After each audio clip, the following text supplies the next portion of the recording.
I not too surprised. There are lots of times when you see grass on the pitch and it's fresh grass, the ball tends to grip and hold a bit. So I wasn't too surprised. For me, it was just about trying to go out there and execute every ball to the best of my ability and also to what the team requires. Very happy to have such a performance and to contribute to help the team win in Mumbai Indians back home ground. So very happy with that performance. Everybody seems to have their own mask. Noor has a mask, a couple footballers have their mask. So I just chose this one. I just chose this one to be my mask. Nothing too much behind it. It's just about celebrating small victories. Whenever you do well, you get a wicket. Whenever your teammate get a wicket as well, you just try to enjoy that moment, and that's exactly what I've been doing. I think it was a good cricket wicket. When you look at the performances of all the players, both with bat and ball, they're Sanju Samson scoring 100, spinners getting wickets, pacers when they come down on good lengths, they got rewards, the ball moved around a bit. So I think, when you look at it, you could probably say it's a good toss to loss, but at the end of the day, whatever decision you're faced with, you have to make sure you go about it the right way. There must be some sort of assessment being made. And I thought Sanju and a couple of the top order batters did that very well in particular. You could see Sanju batting to the end.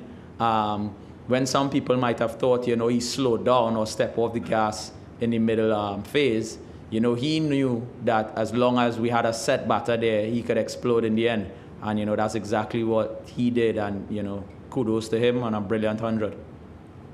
I mean, at the end of the day, cricket is played on the day, not on paper. And when you go out as a bowling unit and you execute as well as you did today, there's nothing to be surprised about when you see the opposition make such a score. It's just about, singing praises to the bowling unit. And like I say, once you go out and you hit your straps and you execute, anything is possible. I think it was very important. We had a great power play, but losing 3 wickets and then, going into the middle phase, you're not sure if to continue to accelerate or if to slow down or which bowler to take on. They do have some quality bowlers in their lineup as well. So like I said earlier, it was a very important innings because at one point, if we kept losing wickets, we could have fell short. We could have scored anywhere around 160, 170. So Sanju staying there right till the end and being calculated as well. He knew that they only basically had 5 bowlers. They had to bring in someone who didn't get into the game as early as they should. And he calculated well and took on that new bowler in the end. So very important and crucial in some Sanju. It's funny that you mentioned that. I've been trying to pick, the coaches, the players' brains on red soil, black soil, what it does, which deliveries work. And, I was pretty happy with how I went about it today because it can be a bit challenging if you don't adapt to the conditions quickly. Some deliveries comes on a bit slower, some surfaces react differently. So it's about just trying to do your homework as fast as possible. And yeah, bowling in the power play, we know it's scary, you only have 2 guys out. But it's just about being brave as well. The batters are going to come at you. And like one thing Dwayne Bravo said to me is that, if you're going to get hit, at least get hit to your 2 fielders that you have outside, protecting the boundaries. So for me, it's just about trying to stick to the team plan as much as possible. And trying to bowl the best delivery at that particular batter in that point in time. I think every pitch is different. Most guys would have turned up today and thinking, it would have been a belter because there was grass on the pitch.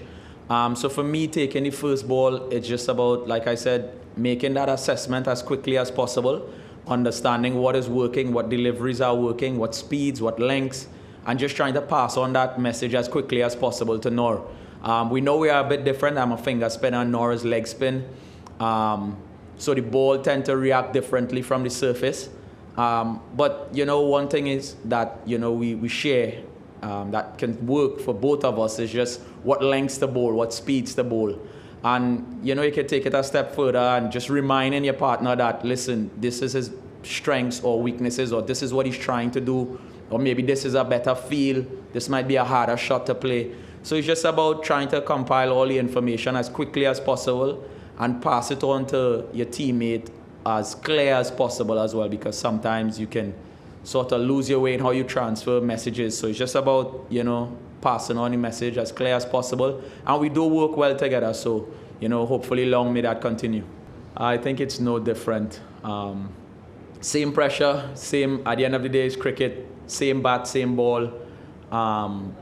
Yeah, you might come up against different players, but it's just about understanding what are their strengths and weaknesses and trying to understand what you have to work with as quick as possible. Do you have a small side? Do you have a big side? Do you have a wind factor? Do you have grass on the pitch? Is it a dry pitch? Is the ball swinging? It's just about trying to understand what weapons you have and how you're going to execute it. At the end of the day, any cricket match you play and you bowl in the power play, it's going to be pressure because you only have two guys protecting the boundaries. So it's just about understanding and adapting as quick as possible and being brave as well.